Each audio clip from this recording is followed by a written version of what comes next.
aux richesses. Mais attachons-nous à Dieu.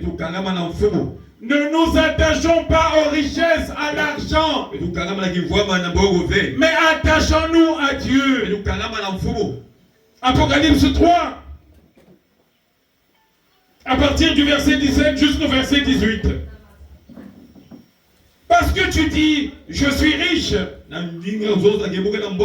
Je me suis enrichi. Et je n'ai besoin de rien. Et parce que tu ne sais pas que tu es malheureux, misérable, pauvre, aveugle et nu. Je te conseille d'acheter de moi de l'or éprouvé par le feu, afin que tu deviennes riche, et des vêtements blancs, afin que tu sois vêtu, et que la honte de ta nudité ne paraisse point, et un collier pour oindre tes yeux, afin que tu vois. Asseyons-nous dans le nom de Jésus. Attachons-nous à Dieu et non aux richesses. Mettons notre confiance en Dieu et non aux richesses. Ce matin, Dieu nous parle de l'église de Laodicée. C'était une église morte spirituellement. C'était une église séparée de Dieu. C'était une église où il y avait des gens fort riches. C'était une église où les gens étaient attachés à l'argent. C'est une église où les gens étaient attachés aux biens. Une église où les gens étaient attachés aux richesses. Et non à Dieu. Une église morte. Une église séparée de Dieu. Une église dans les ténèbres. Une église éloignée de Dieu. Alléluia. Au lieu de mettre sa confiance en Dieu, au lieu de mettre sa confiance dans la parole de Dieu, dans cette église, les gens ont mis leur confiance dans l'argent. Les gens ont mis leur confiance dans les richesses. Les gens ont mis leur confiance dans les biens et non à Dieu. Dans cette église, les gens étaient vendeurs. Les gens n'aimaient pas Dieu. Vous les pauvres, allez servir Dieu. Vous les pauvres, allez au temple, au programme donné par Dieu. Qu'est-ce que Dieu va nous apporter? Nous sommes riches. Vous êtes pauvres. Allez chercher Dieu. Mettez votre confiance en lui. Consacrez vos vies en lui. Et nous sommes riches. Nous ne pourrons venir que le dimanche. Une église éloignée de Dieu. Une église dans les ténèbres. Oh mes frères, mes sœurs, l'argent ne donne pas la vie éternelle. Toute la richesse de ce monde n'est pas suffisante pour faire entrer un riche dans le royaume des cieux. L'argent ne donne pas le salut. L'argent ne donne pas la vie spirituelle. L'argent n'achète pas la santé. Tous les jours, des gens riches meurent, entraînés par le sida. L'argent n'a pas pu les délivrer du sida. L'argent n'a pas pu les délivrer du coronavirus. L'argent n'a pas pu les délivrer du cancer. Tous les jours, des riches meurent. Malgré leur argent, ils meurent. Malgré leur argent,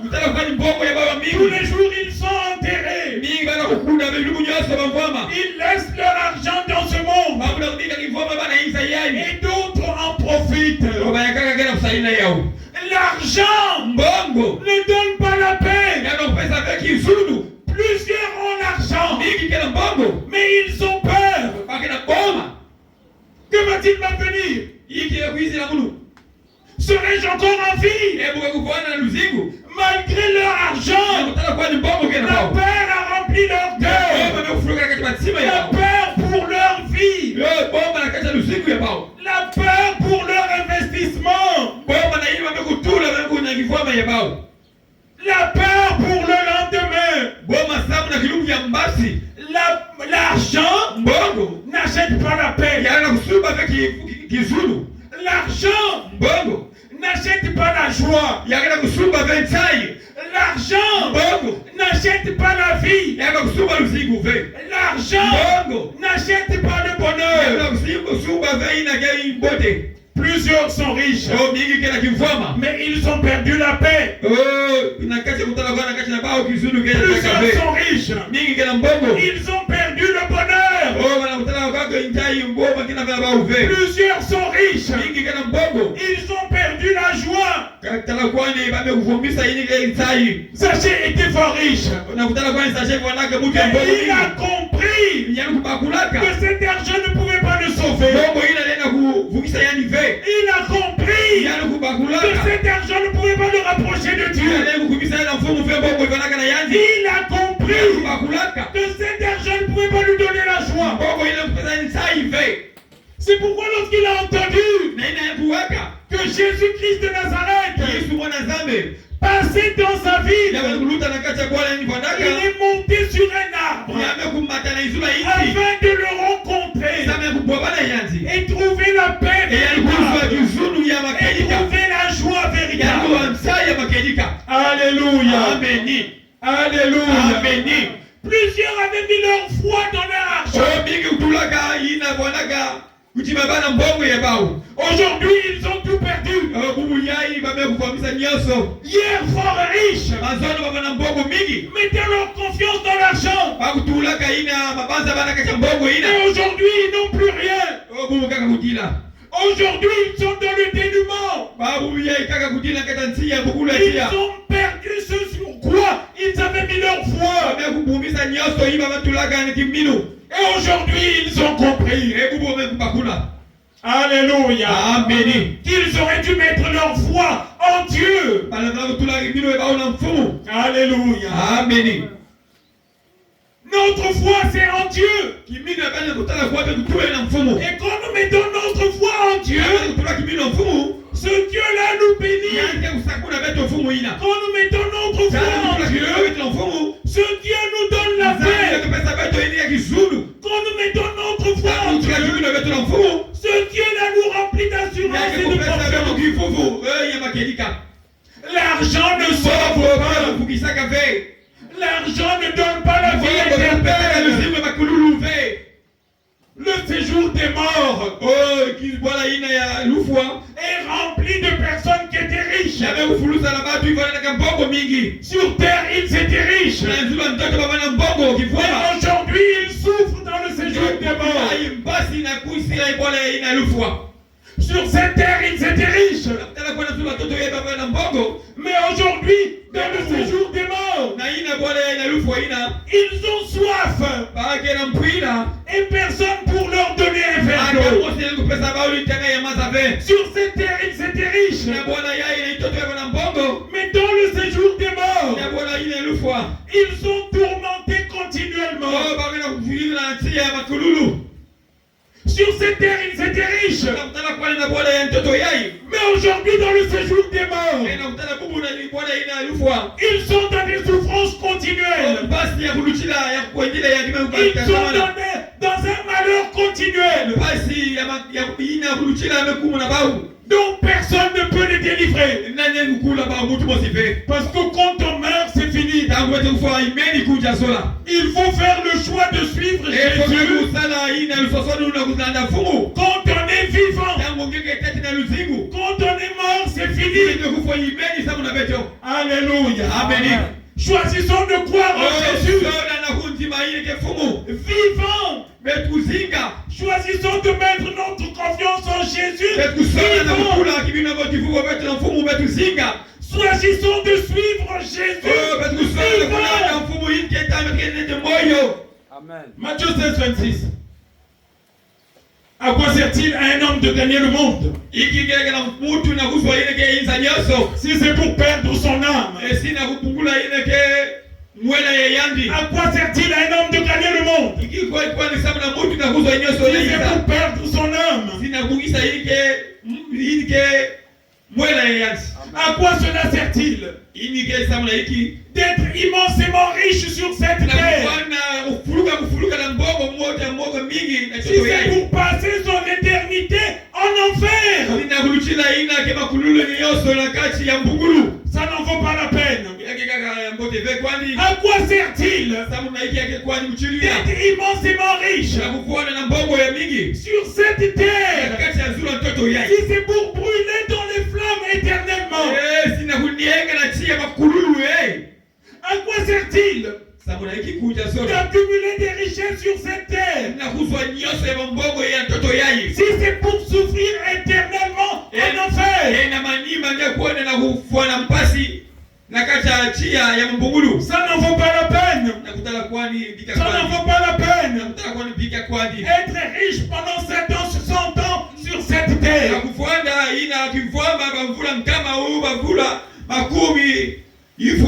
et souffrir éternellement en enfer.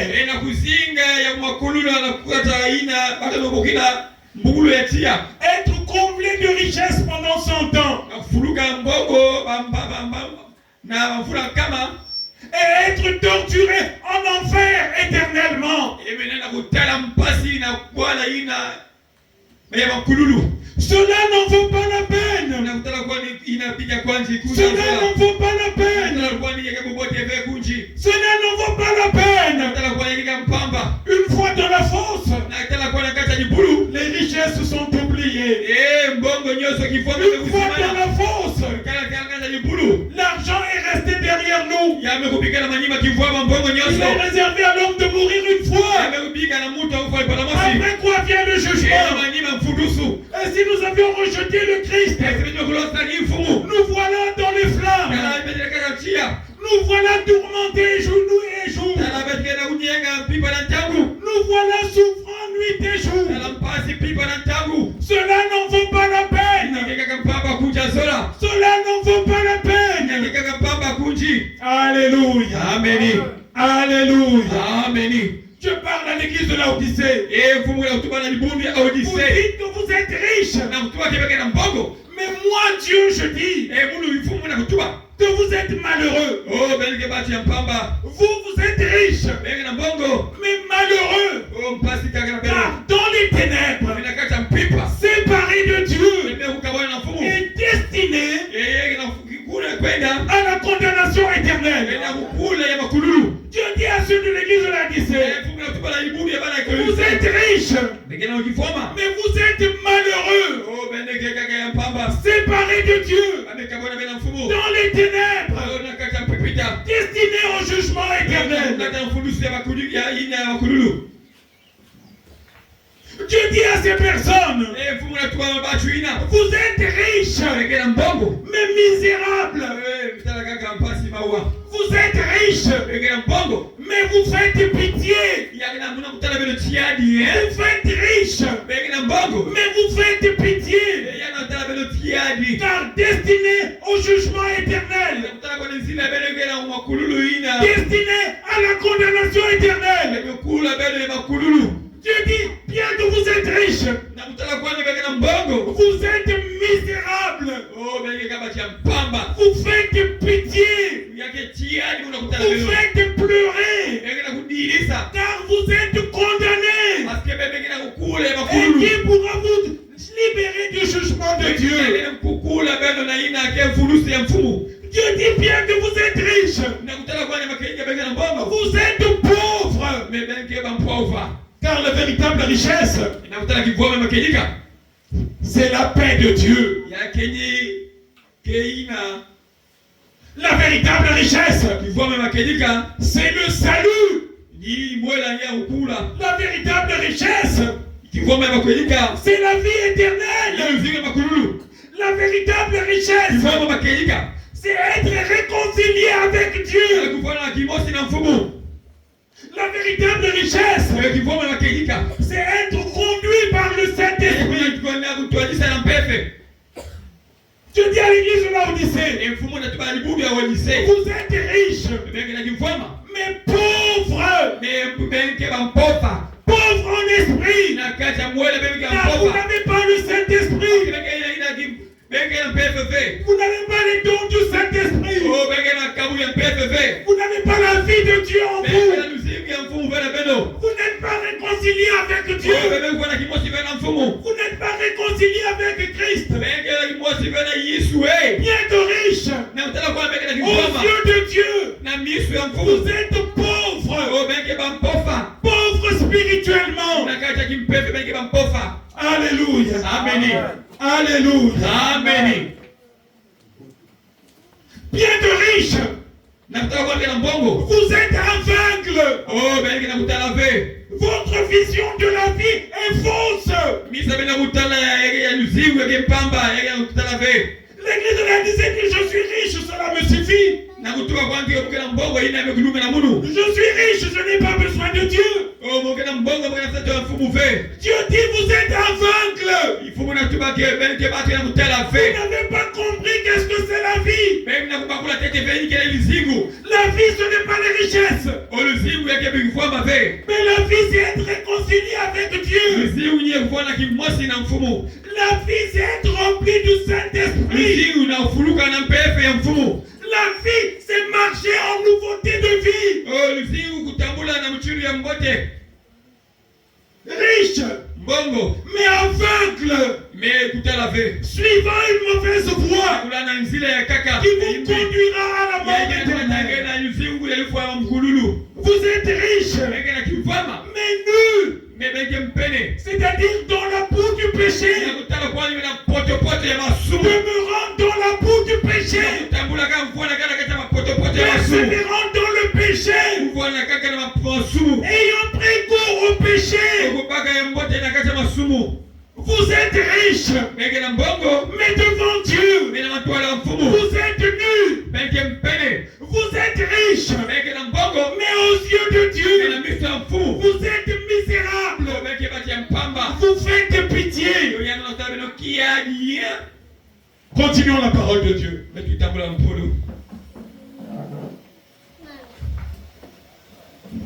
Je te conseille d'acheter de moi de l'or éprouvé par le feu, afin que tu deviennes riche, et des vêtements blancs. Voilà le conseil de Dieu à cette génération qui aime l'argent, à cette génération qui est attachée à l'argent, à cette génération qui est prête à tout pour l'argent. Je leur donne un conseil. Je te conseille d'acheter de Dieu de l'or éprouvé par le feu, afin que tu deviennes riche. Qu'est-ce que tu veux dire? La véritable richesse, ce n'est pas l'argent, ce n'est pas les biens, mais c'est de l'or éprouvé par le feu. Nous allons comprendre. L'or passe par le feu. Pourquoi? Pour être épuré. Dans l'or, il y a des particules impures. Et l'or doit être passé dans le feu. Afin que si nous avions 12 carats, en faisant passer l'or par le feu, en détruisant les impuretés, elle devient de l'or 24 carats. Dieu dit que c'est la véritable richesse. Lisons la parole de Dieu. Quel est cet or-là que Dieu nous demande d'acheter? Pierre Chérubin, 1 Pierre 1, verset 7.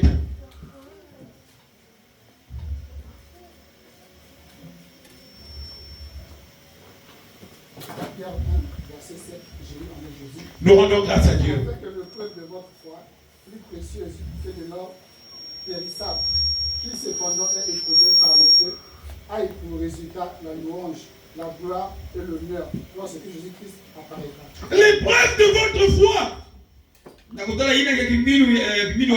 plus précieuse que l'or périssable. L'épreuve de votre foi, plus importante que l'argent de ce monde.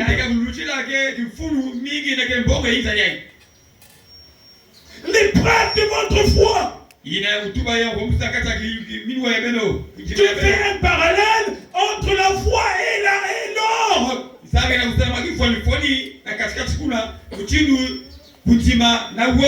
Ici, l'or que Dieu nous demande d'acheter, c'est la foi véritable. De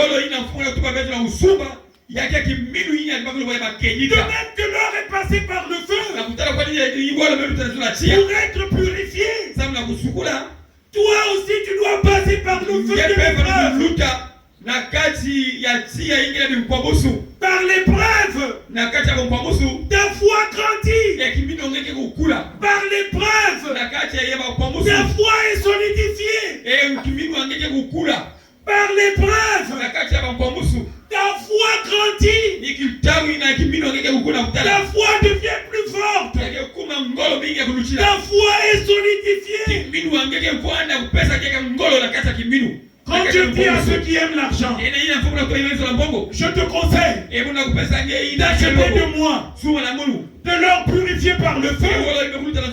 C'est-à-dire, je te conseille de me demander la foi pure, celle qui est le résultat de l'épreuve. Tu passes par les flammes de l'épreuve, et au sortir des flammes de l'épreuve, tu deviens inébranlable.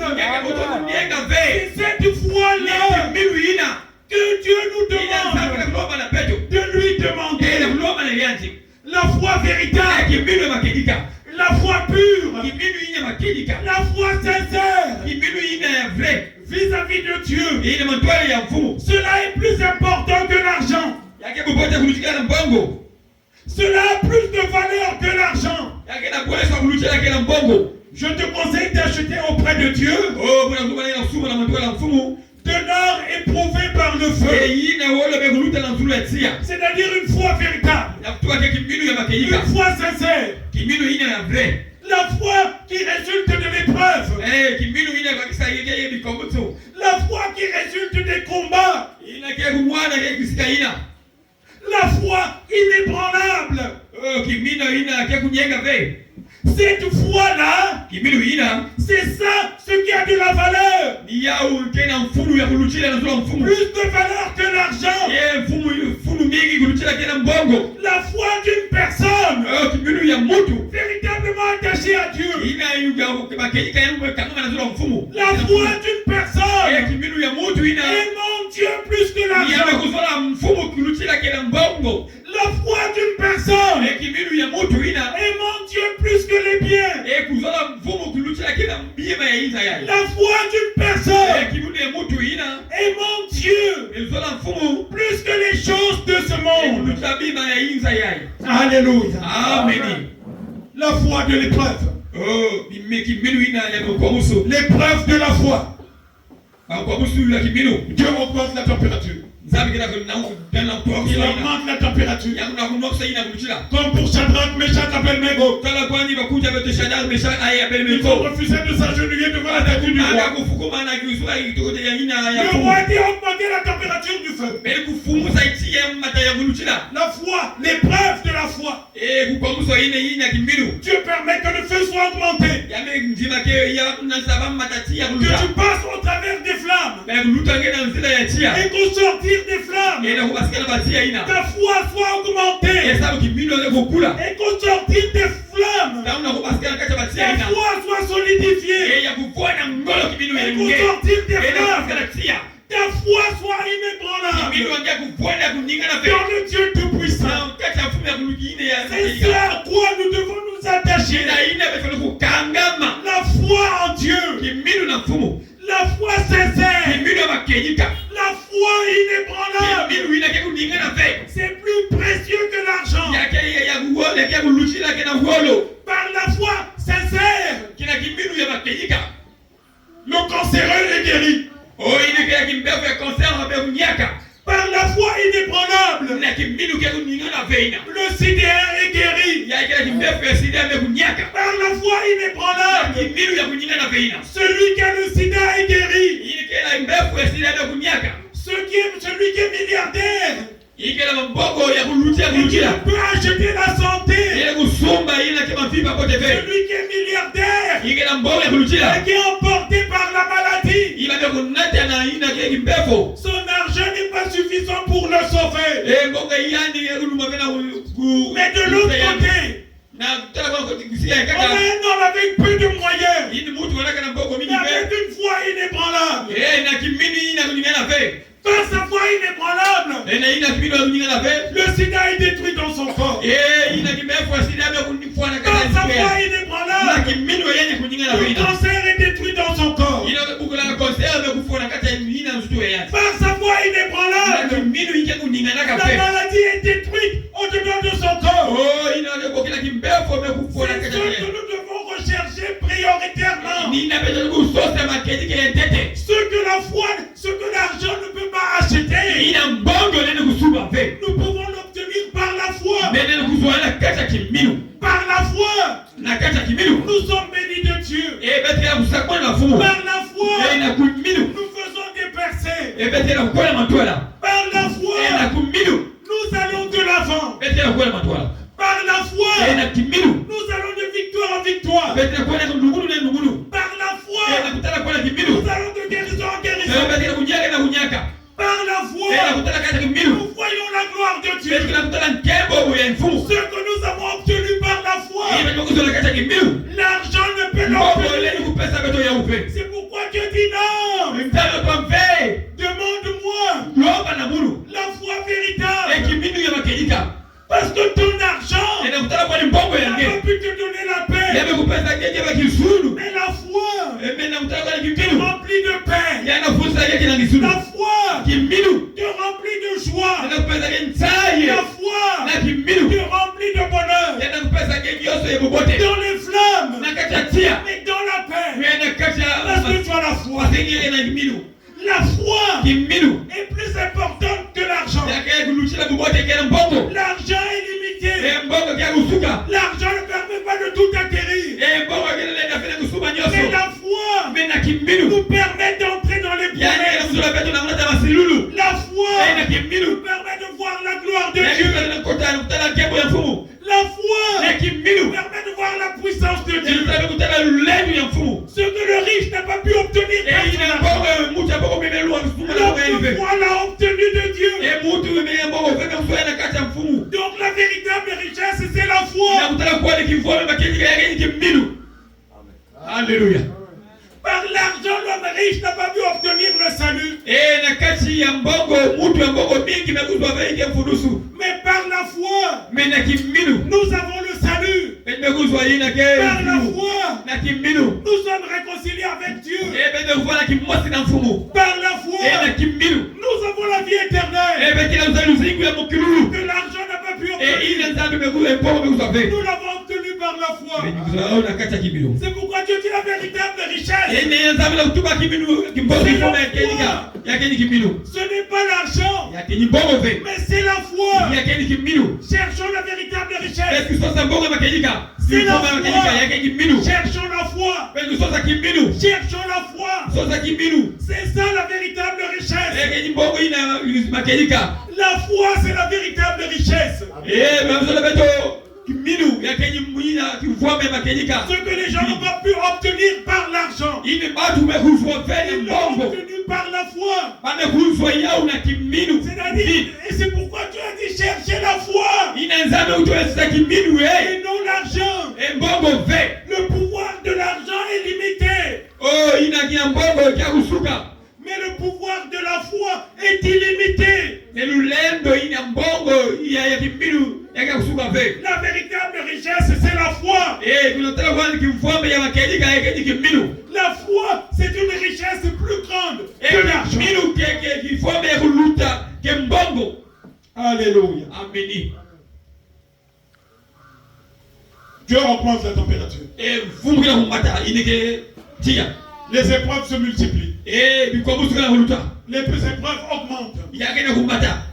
Les épreuves deviennent difficiles. et Les épreuves semblent devenir insurmontables. Parce que Dieu veut te donner une foi pure. Une foi débarrassée de toute incrédulité. Une foi pure. Débarrassée de toute incrédulité. Une foi pure. Débarrassée des choses de ce monde. Marthe et Marie n'avaient pas une foi pure. Elles ont attaqué Jésus. Pourquoi tu es venu en retard? Tu es venu à temps. Lazare ne serait pas mort. Jésus a dit, je suis la résurrection et la vie. Si Lazare est mort, il va revenir à la vie. Marthe et Marie a dit, bon, au dernier temps, au jugement dernier, il a dit non, je suis la résurrection et la vie. Je l'étais hier, je le suis aujourd'hui, je le serai éternellement. Leur foi n'était pas pure. C'est pourquoi Jésus a permis la mort de Lazare. Il devait venir en retard. Amener Lazare à la vie. Afin de perfectionner leur foi. De rendre leur foi pure. Cherchons la foi pure. Plusieurs ont une foi impure. Une foi dans l'argent. Une foi en Dieu. Une confiance dans l'argent. Et une confiance en Dieu. Une foi impure. Dieu augmente le feu de l'épreuve. Dans le feu de l'épreuve, tu comprends que c'est en Dieu seul que nous devons mettre notre foi. L'épreuve de votre foi est nécessaire, car plusieurs ont une foi mélangée avec des impuretés. Comme Thomas. On a dit Thomas, on a vu le Seigneur. Il est ressuscité. Il a vaincu la mort. Ce qu'il avait dit s'est réalisé. Si je détruis ce temple, je le reconstruirai en 3 jours. Thomas, le Seigneur est ressuscité. Thomas a dit non, tant que je ne l'ai pas vu, je ne peux pas croire. Une foi impure, comme de l'or impur. Il faut faire passer l'or par le feu pour détruire les impuretés et avoir de l'or véritable. Une foi qui doit passer dans les épreuves afin d'être purifiée. Alléluia. Amen. C'est comme la femme de Job. Quand tout allait bien, elle glorifiait Dieu. Quand tout allait bien, elle élevait Dieu. Quand ils ont tout perdu, elle a vomi Dieu. Parce que sa foi était mélangée avec des impuretés. Gloire soit rendue à Dieu. Que la foi de Job était pure. Dans l'abondance, il a glorifié Dieu. Dans le malheur, il a continué à glorifier Dieu. Sa foi était pure. Elle ne variait pas. Quelles que soient les circonstances, il était attaché à Dieu. Alléluia. Amen. L'épreuve de votre foi. L'épreuve de votre foi. L'épreuve de votre foi. Au début, la foi de Pierre était mélangé avec des impuretés. Toi, tu étais avec lui. Tu marchais avec lui. Il a dit non, je ne l'ai jamais connu. Sa foi a été mélangée à beaucoup d'impuretés. Mais au dernier jour de sa vie, par l'épreuve, sa foi fut purifiée. Il a dit, je ne suis pas digne de mourir comme lui. Crucifiez-moi la tête en bas. Par l'épreuve, sa foi avait été purifiée. Par l'épreuve, sa foi avait été rendue inébranlable. Alléluia. Amen. Le cas de Zachée. Il avait confiance dans l'argent. Mais un jour, il a vu qu'il y avait un vide au-dedans de lui. Il a dit, il y a des choses que l'argent n'a pas pu me donner. Il est allé à la rencontre de Jésus. Et sa vie fut transformée. Alléluia. Amen. Sa foi fut purifiée. C'est pourquoi Dieu dit, je vous conseille d'acheter de moi de l'or purifié par le feu. C'est-à-dire une foi véritable. Une foi pure. Passée par le feu.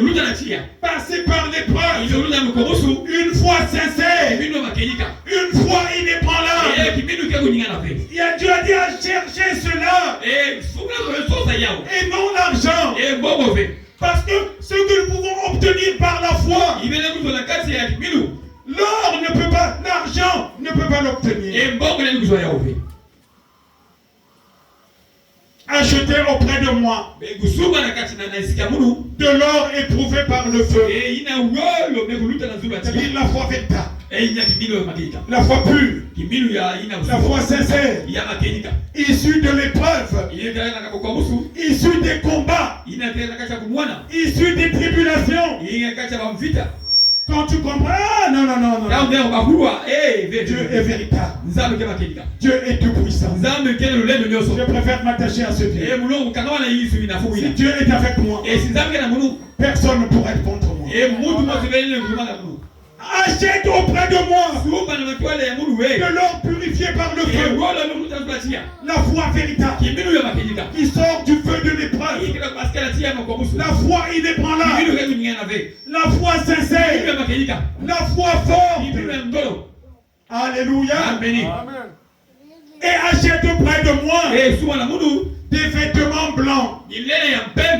Les vêtements blancs, c'est la repentance. Les vêtements blancs, c'est reconnaître qu'on a été idolâtre. En aimant l'argent plus que Dieu. Achète de moi des vêtements blancs. C'est-à-dire, répands-toi véritablement. Détourne-toi de l'amour de l'argent. Reviens à moi et mets ta foi en moi. Alléluia. Amen.